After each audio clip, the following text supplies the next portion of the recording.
Good afternoon, everyone. Don't have any opening comments, so Matt, have nothing to say. I think Nothing is going on I think in the I world. imagine what your first question is going to be. So, Well, so actually, go ahead. you know what? I'm going to surprise you because I don't want. Before we get into the long back and forth about Rafa and the ceasefire, I want to ask you if you can just answer this straight and simply and straight about the Israeli closure of Al Jazeera. What is your response? So we have seen the announcement from the government of Israel about closing Al Jazeera. We have made quite clear that we support media freedom all around the world, including in Israel, and that we are quite concerned about this action. You're quite concerned about this action? Are you asking the Israelis to do anything? So, as the president said on May 3rd, journalists and media workers are an essential part of any democracy because informed dissent is critical to building stronger and more successful societies, and we will continue to support and advocate for free and independent media around the world. We think Al Jazeera ought to be able to operate in Israel as they operate in other countries in the region. So you oppose? We do. You oppose? We do. Okay. All right. Then getting on to, so you've seen these reports in the last hour about Hamas accepting a ceasefire, but also the Israelis ordering or telling people in Rafa to get out. What's your take on that? So I can confirm that Hamas has issued a response. We are reviewing that response now and discussing it with our partners in the region. As you know, Director Burns is in the region working on this in real time. We will be discussing this response with our partners over the coming hours. We continue to believe that a hostage deal is in the best interests of the Israeli people. It's in the best interests of the Palestinian people. It would bring an immediate ceasefire. It would allow increased movement of humanitarian assistance, and so we're going to continue to work to try to reach one. But you haven't made any determination about whether this is whether they're accepting what is on the table or they're accepting something that is different. We have only received the response in the last hour, 90 minutes, and as I said, are going through it now and discussing it with partners in the region, so I don't want to characterize the nature of that response just yet. Okay, thanks. Yeah, Shannon. Can I follow up on Al Jazeera? Shannon, go ahead. Thank you.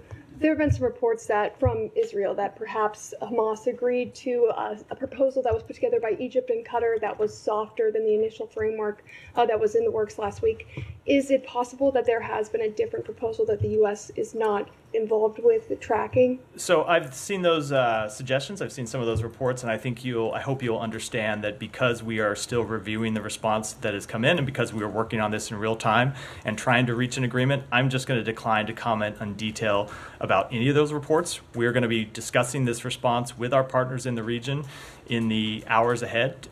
It remains our top priority to try to reach a ceasefire agreement that will lead to the release of hostages, that will allow a surge of humanitarian assistance both into Gaza and allow it to move around inside Gaza. But I don't want to comment on any of the various reports about what they might have been responding to until we've been able to go through it in detail and come to a full understanding and discuss it with our partners. And can you say at this point, maybe you can't, but Hamas's political wing and their militant wing, are they on the same page here? Do you feel like this is a response that at least indicates where the entire group is? I'm just not going to speak for Hamas at all. As we have said for some time, there has been a significant offer on the table.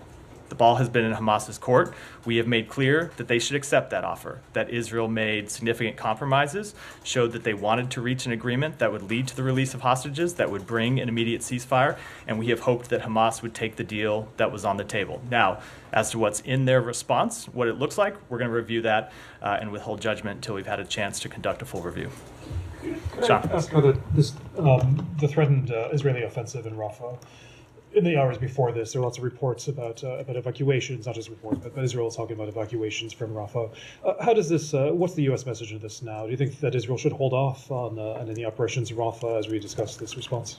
Of course we do. We've made quite clear our position on Rafa for some time, which is that we cannot support an operation in Rafa as it is currently envisioned. We have made clear, the Secretary made this clear in his conversations with Prime Minister Netanyahu and other members of the Israeli government last week, that we have not not seen a humanitarian plan that is credible and that is implementable. And we believe a military operation in Rafah right now would dramatically increase the suffering of the Palestinian people, would lead to an increase in loss of civilian life, would dramatically disrupt the delivery of humanitarian assistance, all of which is coming through, I shouldn't say all, but the great majority of which is coming through Kerem Shalom or Rafah and is being distributed inside the Rafah area. If you think about what it would do when you have people moving north to places where internal distribution lines are not currently set up, and you're going to have to try to reestablish those in the middle of conflict in Rafah. We think that would be very difficult, if not impossible, to do. So even absent this latest response, we have made clear that we do not support Israel launching a full-scale military operation in Rafah. Sure. I mean, you just said it in terms of that's the standing U.S. position on this, but has there been any communication with the Israelis about, I mean, in the past hours or so, about the response from Hamas and how this affects the situation in Rafah? Is there a message? I'm just not going to get into our those conversations. As I said, we just literally in the past hour, 90 minutes, received that response from Hamas in the first place. Of course, we will be discussing it with Egypt, with Qatar, with Israel, the three countries with whom we have been working throughout this negotiation process. But I don't want to get into the timing of those. But obviously, if those conversations have not already started, they will be ongoing in the next several hours. Mara. Matt, under the current circumstances, do you still think a ceasefire is achievable based on what you know coming here? What do you mean? Is a ceasefire achievable? Like a ceasefire is what we are trying to achieve. Yes, but I mean, over the weekend there was a quiet impasse, and right now Hamas has accepted it. But from Israel, we're hearing that that's not the proposal that we've sent. That's a softened version that throws into the whole thing into doubt. And I think I'm just wondering, what's your sense? A ceasefire is absolutely achievable. There has been a deal on the table, a proposal on the table that would achieve an immediate ceasefire and the release of hostages. Now, as for Hamas's response, which I think gets to your question, again, I don't want to characterize it in any sort of detail until we've had a chance to review it in depth and talk with our partners in the region about it. And one thing on the humanitarian aid, last week when Secretary was in Israel, there was an increased emphasis during his trip on the delivery of humanitarian aid.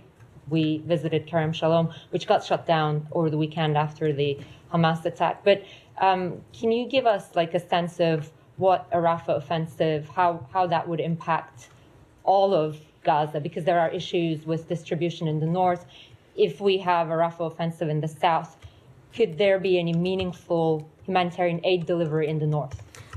So let me just speak broadly to all of Gaza first, and then I'll come to the north. So certainly a Rafah operation would make it incredibly difficult to sustain the increases in humanitarian assistance that we have been able to deliver over the past few weeks since the president's call with Prime Minister Netanyahu on April 4th.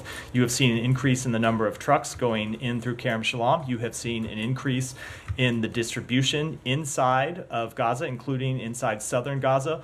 All of that would be put in jeopardy by a Rafah offensive because obviously just look at what happened in the past 24 hours when you saw Hamas rocket attacks on Kerem Shalom that led to the death of 3 IDF soldiers and led to the closure of Kerem Shalom. If you had an ongoing kinetic military operation, it doesn't take a genius to figure out the impact that would have on the delivery of humanitarian assistance, not just through Kerem Shalom, not just through Rafah Gate, but of course inside all of Rafah and all of southern Gaza. Now, separate from that, we have been working on standing up additional delivery mechanisms to get aid directly into northern Gaza without having to go through Kerem Shalom.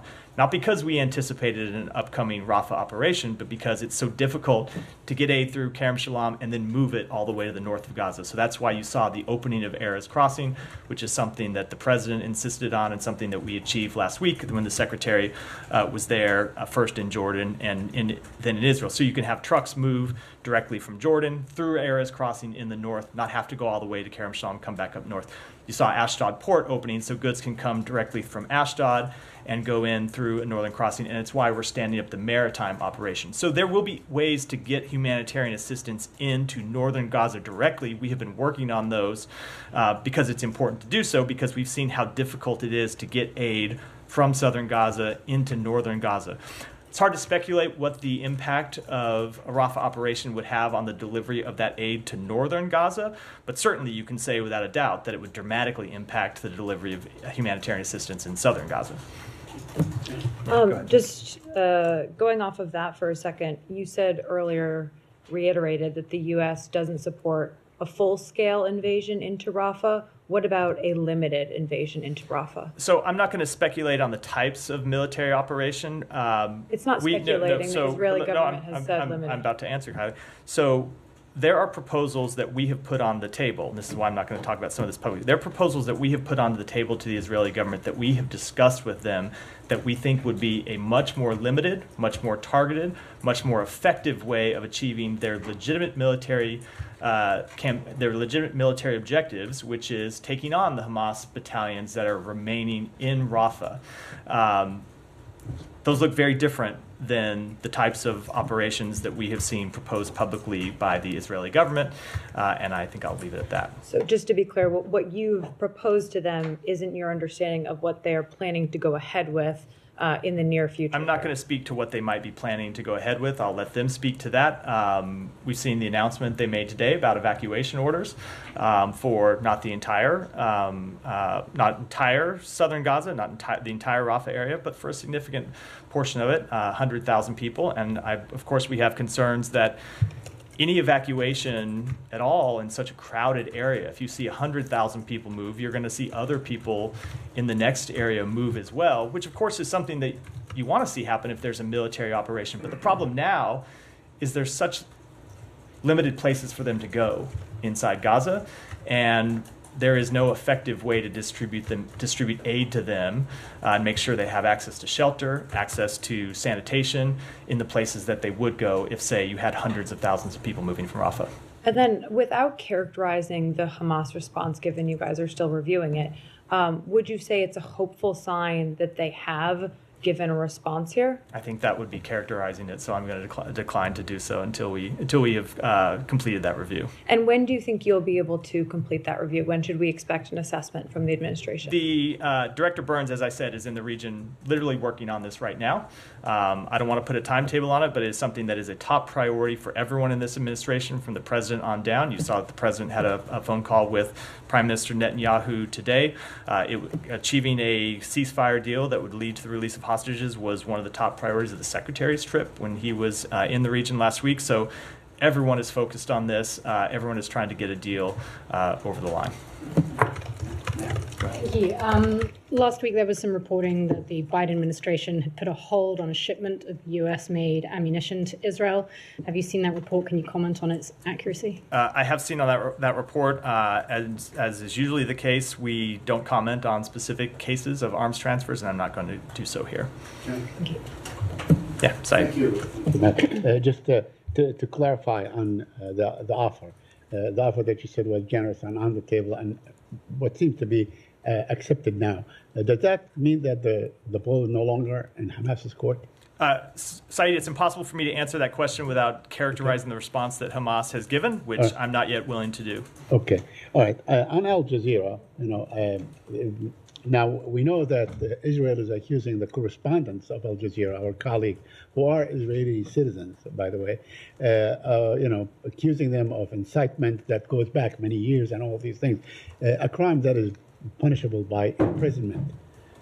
Are you worried that these correspondents might actually be imprisoned by the Israelis? And if they are, what would the government of the United States do? So I'm not going to speak to those specific allegations. It's not something that we've reviewed in detail. We would have to do that. I'm certainly not going to speculate about what we might do in response to an action that has not yet been taken. I will just reiterate that when it comes to the decision to shutter Al Jazeera's operations in Israel, it's something that we are concerned by. We support the work that journalists and media do. We have had, I don't think it's any secret that we have had our differences with with Al Jazeera over the years, including some of the ways in which they cover this conflict. But we support the free media conducting their operations everywhere in the world. Yeah, I think most countries have had an issue with Al Jazeera. Let me ask you about Rafah. Now, the movement, 100,000 people and so on. Now, how many would need to move before Israel can go in and legitimately go after Hamas's position? I mean, the area is so small, Al-Mawasi, where they are moving and so on, just meters, maybe kilometers away. What would prevent, let's say, Hamas fighters or Hamas leaders and so on to actually move to another place? They allegedly have a network of tunnels that would allow them to do that and so on. And then, we have the same kind of situation. We see the Israelis saying we want to go after them in that area. I mean, how do you read this whole situation? So that is not really a question I can answer. I will just make clear, as I have already, and as others in the administration, including the president, including the secretary, have on a number of occasions, that a major operation in Rafa is not something that we can support. Yeah. And finally, I asked on Thursday about Dr. Adnan al-Bursh. I was wrong. He wasn't shot. He died, and some say under torture and so on. I know that your colleague at the White House said what she said, that she was saddened and all these things. But have you followed up on this issue? How do you follow up on it? And because apparently they are keeping his corpse. I mean, they're not turning it to his family or others and so on for proper burial. It is one that we have raised with the government of Israel. I don't have a response to read out. We have made clear with Israel, as we have made clear publicly, that they must treat all detainees humanely and with dignity in accordance with international humanitarian law, and that they must respect detainees' human rights, and also that they must ensure accountability for any abuses or violations. Thank you. Yeah. Hi, Matt. Since they took all the Al Jazeera questions, I'll skip mine. No problem. I just want to... Alex, did you have something? No. Just kidding. I just want to, because I'm a little bit confused, if you can clarify. So the Hamas response is not on the general's proposal. It's not accepting this proposal. I think I made clear I'm not going to characterize their response one way or the other until we've had a chance to fully review it, digest it, discuss it with our partners. All right. My second question is about the peer that the United States is conducting. We believe we have in our reporting that it is close to being operational. Can you just tell us how this peer will operate? I mean, who will have the upper hand in making this? So it is something that we have been trying to complete as soon as possible. And when I say we, I mean largely our colleagues at the Pentagon who are constructing the pier. We've been involved in liaising with humanitarian groups that will be involved in the distribution of humanitarian assistance once it comes in to Gaza. But with the actual timeline for the launch of the pier and its operation, any details, I'm going to defer to the Pentagon to comment on those in any detail. By the way, on the pier itself, it was said over the weekend that it was moved to Ashdod because of some high winds and waves and so on. Do you have any comment on that? I'm going to defer to the Pentagon for any of those operational kind of details. They're the ones that are responsible for constructing and moving it and ultimately launching it. Michelle, go ahead. Yeah. Do a few more in the Middle East before. Did you ask Qatar to expel Hamas leaders from Doha, and is it the time for these leaders to leave? I am not going to speak to private diplomatic conversations. As we have said a number of times, the Secretary in his conversations has made clear with a number of partners in the region that any relationship they have with Hamas, any influence they have with Hamas, they should use to make clear to Hamas that it needs to accept a ceasefire deal that includes the release of hostages. And he has also made clear publicly that at the end of this process, there can no longer be business as usual with Hamas as existed in too many places before October 7th. And I think I'll decline to comment any further. Thank you. Any more in the region? Yeah, go ahead. Go ahead. Thank you. For World Press Freedom Day last week, the Secretary did put out a statement about that. I'm just curious as to why there was a decision not to mention the Gaza war. Granted that many journalists are being affected by a lack of press freedom around the world and also being killed in various conflicts. But there was a substantial number of journalists that were killed in Israel and Gaza at the end of last year. Was there a reason why that wasn't mentioned? No, the Secretary has spoken to that a number of times, including in the region, including speaking directly to the colleagues of journalists in some instances who have lost their life tragically. We mourn the death of every journalist. You've heard the Secretary speak to the fact that it is because of journalists in Gaza that we see what's happening, that the world knows what's happening. And so we support their work. We want to see it continued. And we mourn the loss of every journalist, and I've spoken to that many times since the outbreak of this conflict. Thank you. Well, just one more on just on Kerem Shalom. Yeah. Is it your understanding that the Israelis have agreed to reopen it after the attack that happened on Sunday? So yes, that was it. If you looked at the readout from the president's call, it noted that the prime minister had agreed to open it in that conversation. Okay, because the secretary was just there on Wednesday, and you believe that Kerem Shalom is critical, with or without a Rafa operation. Kerem Shalom is absolutely critical to the delivery of humanitarian assistance in Gaza, especially in southern Gaza. Now that we've stood up operations in the north. So is it open now? Do you know? I do not know if it's been reopened. I'll say it was an incredibly cynical act for Hamas to attack Kerem Shalom yesterday, knowing that Kerem Shalom is the linchpin to the delivery of humanitarian assistance in Gaza. It goes to this point we've made on a number of occasions that Hamas claims that they represent the interests of the Palestinian people, but when you see some of their actions, and we talk about them hiding behind humans, using them as human shields all the time, when you see them attacking the gate that serves as the delivery point, as we saw, you were there last week, as we saw with our own eyes, the delivery point for humanitarian assistance into Gaza, it really does undermine any claim that they have to acting on the people of Gaza's behalf. Thanks. Can I switch regions? I'll come back to you. Go ahead. Thanks, Matthew. What action would the U.S. take if Israel were to invade Rafah? We have made clear that we cannot support an operation, and I don't want to speculate on what actions we might take if one should proceed. Okay, and what's the department's reaction to Turkey suspending trade ties with Israel? I don't have any comment on that. They are both allies of ours, and we would encourage them to work through their differences, but I don't have any specific comment. And finally, what is the department doing to hold the CCP accountable for continued Chinese assistance to Russia's defense sector? So you heard the secretary speak to this when he was in China and made clear that China can't have it both ways. They can't claim to be a partner of Europe on the one hand and then continue to fund the greatest threat to European security since the end of the Cold War on the other hand. He raised this directly with President Xi. He raised it with Director and Foreign Minister Wang Yi, and he made clear in those meetings that if China didn't act, we would. And a couple of updates to that. You saw us roll out additional sanctions on Chinese entities who have supported Russia's defense industrial base last week.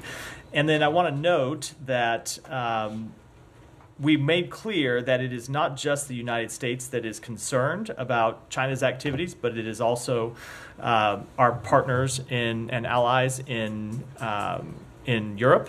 And, President Xi is in Europe today, meeting with President Macron, meeting with the President of the EU. And if you noted the comments from the government of France, they very much intended to press this same case with President Xi and make clear what a threat they see it the way we see it, which is that it is a threat not just to Ukraine, but it is a threat to European security. And we think it's important that our allies and partners stand strong in sending that message as well. And just one more. Yeah. What is the department's message today, given it's Yom HaShoah, Israel's Holocaust Remembrance Day, especially with Israel having suffered several months ago the largest single-day massacre of Jews since the Holocaust? And I know the secretary. The secretary put out a statement on that yesterday where he reiterated what has been our continuing message, which is never again. And I think you'll see this president speak to this further. Matt, can I piggyback off? He would go ahead. You said you made a proposal Thank you. For a more limited operation in Rafah, and you're working on a ceasefire with your partners. What comes first? I mean, you share the objective, you said, with the Israeli that they have to defeat Hamas in Rafah. But since you are working on a ceasefire, it's a little bit confusing. What you support, what's the priority here? Our immediate objective is to achieve a ceasefire that alleviates the suffering of Palestinian people, that secures the release of hostages.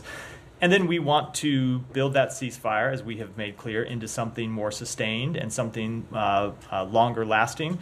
I'm a little bit of a bind here because I can't really speak to the options that we have proposed to Israel. You can see why we would want to keep those confidential, but we have proposed options that we believe are more effective and would be more effective in dealing with the threat that Hamas poses, and those are options that they could pursue, and I think I'll leave it. Unfortunately, I have to leave it at that.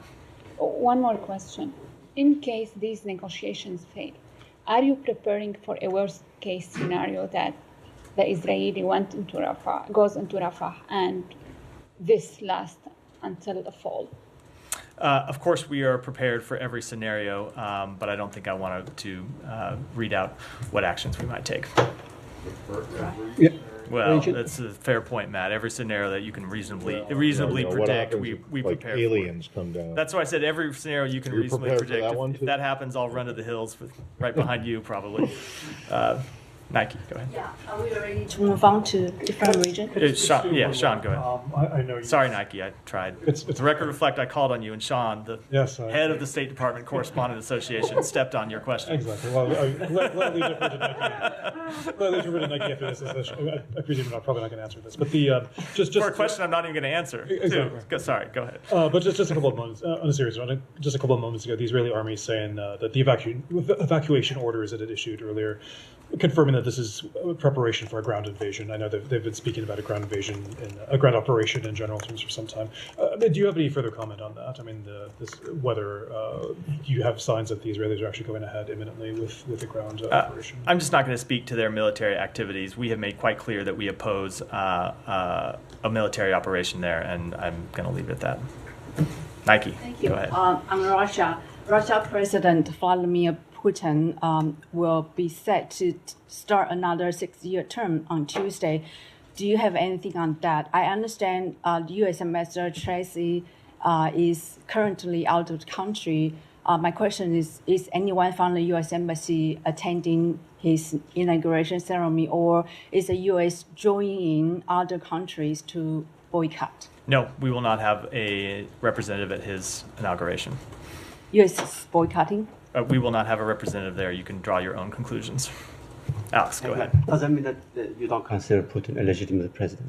We certainly did not consider that election free and fair, but he is the president of Russia and is going to continue in that capacity.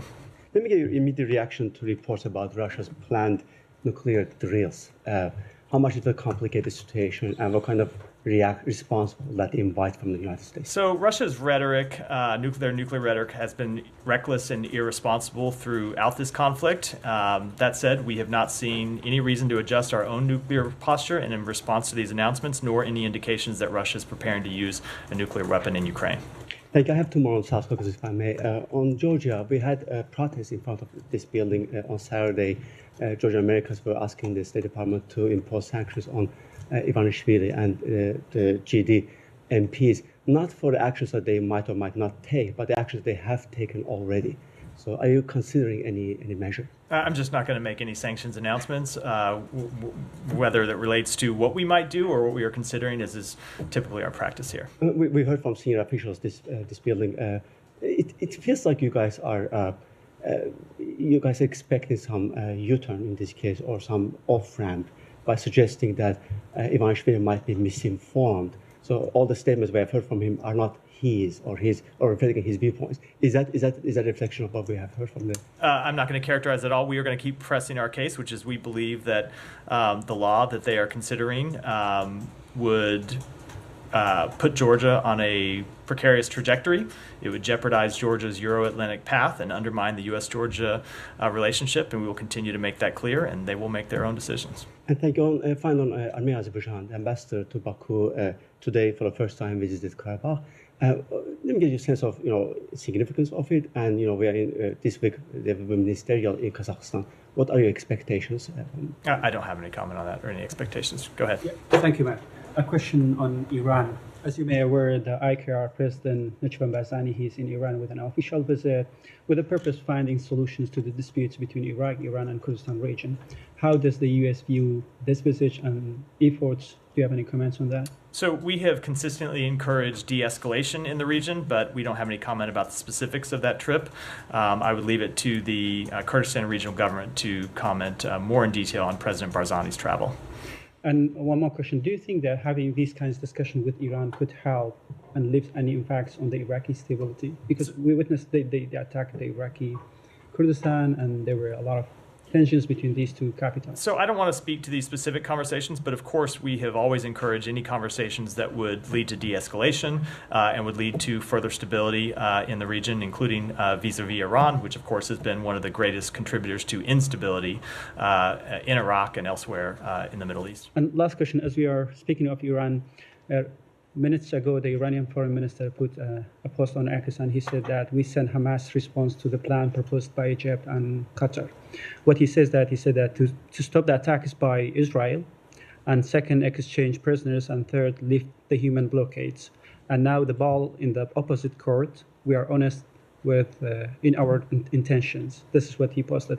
So how do you see the Iranian role in bringing the Gaza conflict into the end? And bringing a Gaza conflict to an end, I see no Iranian role in bringing a Gaza conflict to an end. You've seen Iran be one of the greatest instigators of this conflict in the first place, from financing Hamas and supporting Hamas to financing and supporting Hezbollah and other groups that have contributed dramatically to instability, not just when it comes to attacks on Israel, but when you look at their proxy, the Houthis, and attacking international shipping and greatly destabilizing the region. So no, I don't see Iran playing any kind of productive role. And they are not that would be completely out of character for them. They are not honest with their intentions, what he said on his post. They're not what? Honest with their intentions. Iran's honest with their intentions? No, I would not characterize them as honest with their intentions. When it comes to the specific comments that they made about Hamas's response, I'm not going to comment on those because, as I said, we're reviewing their response, so I don't want to confirm what may or may not have been in it. Thank you. Go ahead. Thank you, Matt. So can I just get your reaction to this? Over the weekend, a Moscow court sentenced a Russian Falun Gong practitioner to 2 months in detention for her beliefs. It's the only other country outside of communist China to incarcerate a citizen for the meditation practice. Jake Sullivan said that he wasn't surprised by this, as Russia relies on China's economic and technological support. So given these circumstances, what's the State Department doing to address the broader implications of the spread of China's persecution of Falun Gong into Russia, possibly in exchange for support? Let me take that back and get you a specific response since it relates to this one case that you mentioned. Thank you. Yeah. Go ahead. A little over a week ago, China held unity talks between Hamas leaders and Fatah. Sir, and they, I think it resulted in them just saying that they're agreeing to keep talking. Yeah. What's your reaction to China being involved in unity talks between these? So I don't have any reaction to them playing a role in these talks. We saw previous talks take place between Hamas and Fatah in Moscow. They've held talks in other locations. Leaving that aside, we have long said that if China wanted to play a productive role in bringing this conflict to an end, that is something that we would welcome. If they wanted to play a productive role in helping prevent escalation in the region, that is something we would also welcome. The Secretary has spoken to his counterpart, Director Wang Yi, 6 times since October 7th to press this case, to press China, to use all of its influence in the region. And we will continue to press them to do that. We think there certainly are countries that they have a relationship with whom they have a relationship in the region, including countries, most notably Iran, with whom we don't really have a relationship. So if China can bring its influence to bear, that would be a productive step for it. It would be a productive step that it could take that would benefit the region and benefit the entire world. One more on Saudi Arabia. Yeah. The other day you had said that in order for normalization to take place between Saudi Arabia and Israel, that Saudi Arabia is looking for calm in Gaza, correct, as well as a path to peace. That path to peace, is that the Oslo Accords? Is that something different than Oslo? Is that expanding on Oslo? Or? So I don't want to get into the details because it's something that we still continue to talk with Saudi Arabia about, but it is a path to the establishment of an independent Palestinian state with security guarantees for Israel, and the details of what that would look like is something that we're continuing to discuss with them. So would that make Oslo irrelevant? I don't want to, it is a negotiation and a discussion that is ongoing right now. I don't want to characterize it in any way with respect to how it would interact with past agreements. Thank you. Yeah, go ahead. Thank you. Yeah. A ceasefire deal doesn't end the war in Gaza. It means returning to fighting again and more Palestinian civilian victims, as it's happened daily.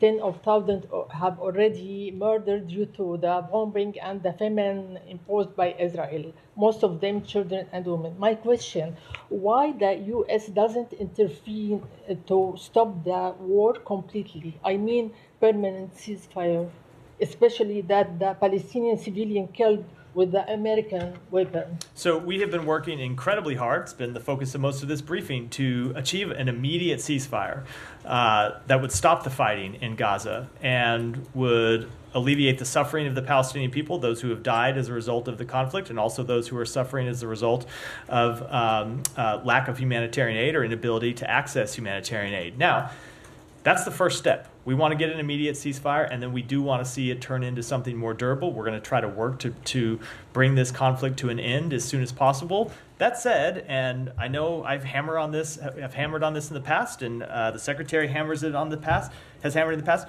Hamas could achieve an immediate ceasefire right now. Hamas, the entity that started this conflict by murdering civilians, innocent civilians, could lay down their arms, could surrender, and stop putting the Palestinian people in harm's way. So when people ask questions about Israel that are legitimate questions, and when they ask questions about us that are legitimate questions, I hope people will also realize that Hamas played the instigator role in beginning this conflict and could end it today if they wanted to. But it's not permanent; it's temporary. We are trying, as I just spoke to that in my answer. Yes, excuse me, another question. That IDF already requested the people in Rafah to evacuate. I wonder if the evacuation for Palestinians in Rafah across the Egyptian borders being considered. So Egypt has made quite clear that they do not want to see the displacement of the Palestinian people. It's not just Egypt. We have heard that from virtually every country in the region, that they do not want to see Palestinians displaced because of the very unfortunate history in that regard. And we have made clear to the Israeli government that the Palestinian people shouldn't be replaced or displaced. Now, one of the major risks of a full-scale Rafah operation is that it would destabilize that border between Gaza and Egypt and would lead to that sort of displacement, which would destabilize the Sinai Peninsula, of course. It's another reason why we believe such an operation is a bad idea in the first place. Okay. Yeah, go ahead. Thank you very much. U.S. House Democratic leader Hakeem Jeffries said on Sunday that the United States will have to send troops to Ukraine if Ukraine is defeated in conflict with Russia. Any chances that is a real option? I'm just not going to comment on statements made by members of Congress. The president has made clear that he will not send U.S. troops to fight in Ukraine. Okay. And one more question. Can you explain why is it okay for the United States to have a law on foreign agents, and it's not okay for Georgia or Russia to have one? So the difference is in the nature of those laws. When you see the United States Foreign Agents Registration Act, it is to people who are acting on behalf of a foreign government, not people who are doing legitimate non-government organization work, who are doing humanitarian work, who are doing civil society work. It's a very different type of thing. I've seen those false equivalencies drawn in the past, and when you look at the text of the proposal in Georgia and the text of the proposal that has been passed due to Kremlin influence in other countries, they are very different than the type of law that we have on the books here in the United States. Go ahead.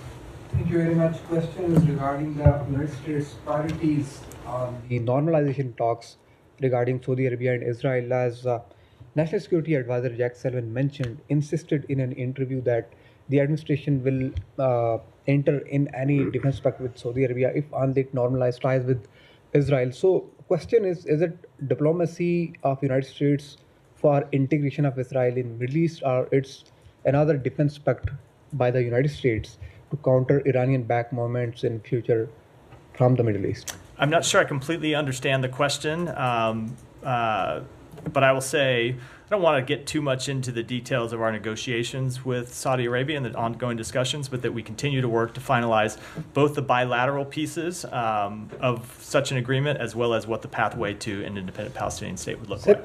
Secondly, Canadian authorities arrested 3 individuals linked with the killing of a Sikh leader, Hardeep Singh Nijjar.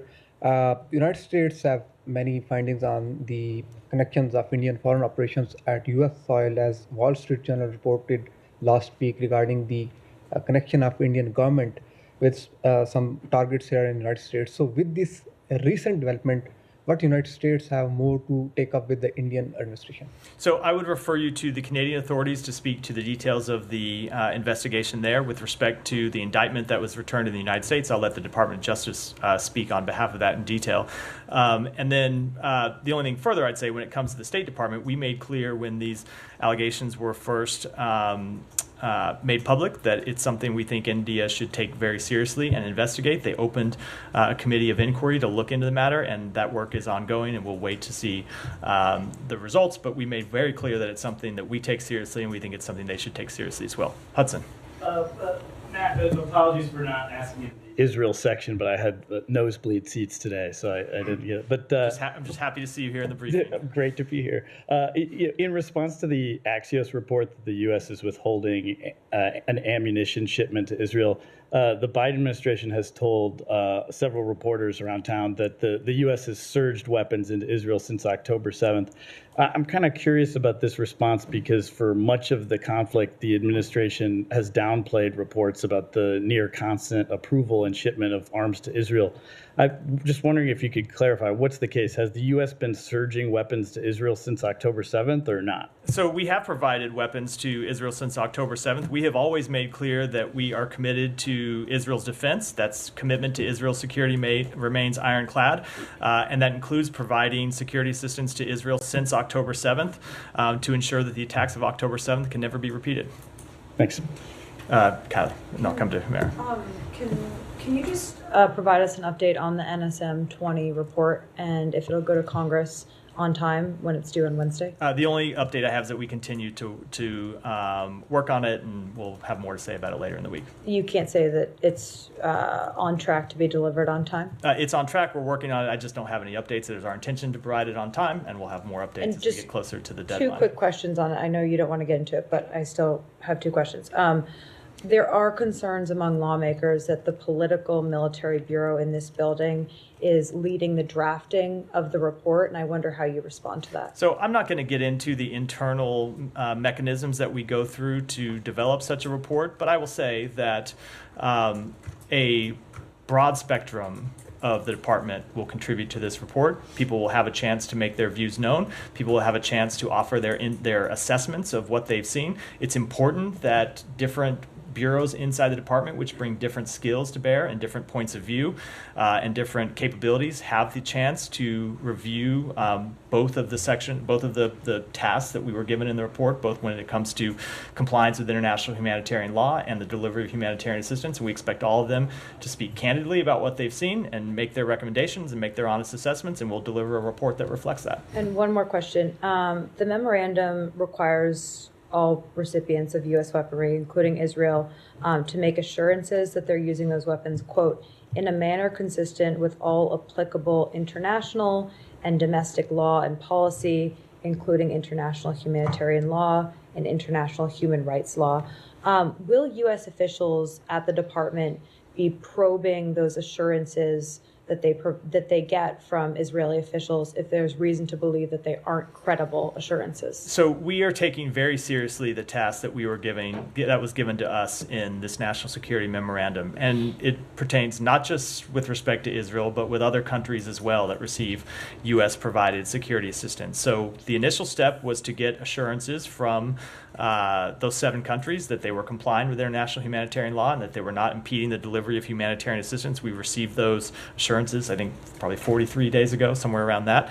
And now we are going through and looking at compliance with international humanitarian law and the delivery of humanitarian assistance. I don't want to get into it too much in detail because we are close to when a report will be delivered, and I should wait and let the report speak for itself. But I can tell you, it is something that we take incredibly seriously, and there is a lot of work going on at the department to make sure we fulfill that obligation and we fulfill it thoroughly. So you're not taking those assurances on face value?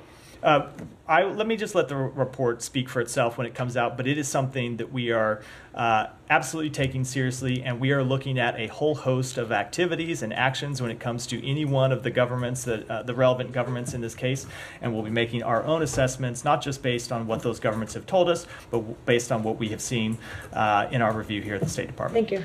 Humera, just one thing on that, actually, Matt.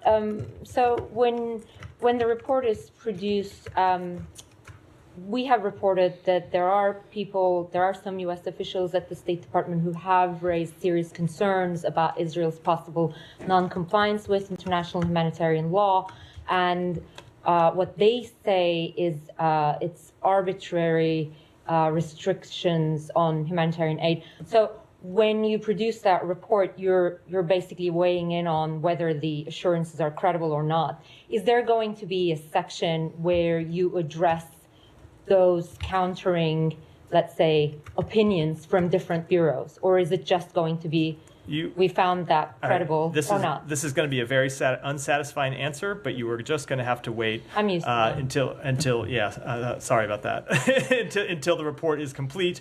But I will say that one of the strengths of this department is that we have people with a rich diversity of experiences, a rich diversity of expertise, and a rich diversity of views. And the Secretary takes all of those seriously. He takes all of their point of views seriously. And the entire senior leadership of the department looks at the entire landscape when compiling, when going through an exercise and compiling a report like the one we are doing right, here. But really, from a format point of view, and it's just going to have like one assessment. And that I'm just not gonna speak to. Okay, and will there be a recommend? Because you said in your answer to Kylie, you said we collect recommendations. Can you confirm there's going to be a recommendation one way or the other from the legal department? I'm just not going to speak to the internal mechanisms of a report that is still being compiled. Okay, thank you. Go ahead, Saeed, and then Sean, and we'll wrap. Yeah, very, very quickly, but on breaking international law and so on, is the threatening of the ICC by Israel or even by members of Congress itself a violation of international law? The threat itself? I am not enough of an expert in international humanitarian law to speak to that. We have made clear that we do not believe the ICC has jurisdiction in this case. And I'm just saying the threatening of the ICC by Israel. You should take it up with an international humanitarian lawyer. Go ahead, Sean. Sure. Two things, two different topics. Rwanda. The Rwandan government didn't really like a statement that you issued last week, saying that the Rwandan Defense Forces were involved in the attack near Goma on the east of the DRC, saying that the statement's ridiculous and that the Rwandan forces weren't involved in that. Do you stand by that? Has there been any communication with Rwanda? We absolutely do. The attack in question came from the Rwandan Defense Forces and M23 positions on the Muganga IDP camp. The government of Rwanda must investigate this heinous act and hold all of those responsible accountable, and we have made that clear to them. Yeah, has there been a communication directly with the Rwandans? I'm not going to speak to diplomatic conversations, but we have made quite clear what we think about this act and the fact it ought to be investigated. Cool. Great. And then a completely different topic, Mexico. There are 3 surfers were killed, one of them in America. Do you have any lines, any communications with the U.S.? Yeah, so we can confirm the death of a U.S. citizen, Carter Road, near Ensenada, Mexico, and are closely monitoring the situation. We offer our sincere condolences to the family on their loss. We are coordinating with local law enforcement on their investigation into the matter, and out of respect for the privacy of the family, we will decline to comment further at this time. And with that, wrap for today. Thanks, everyone. Thank you.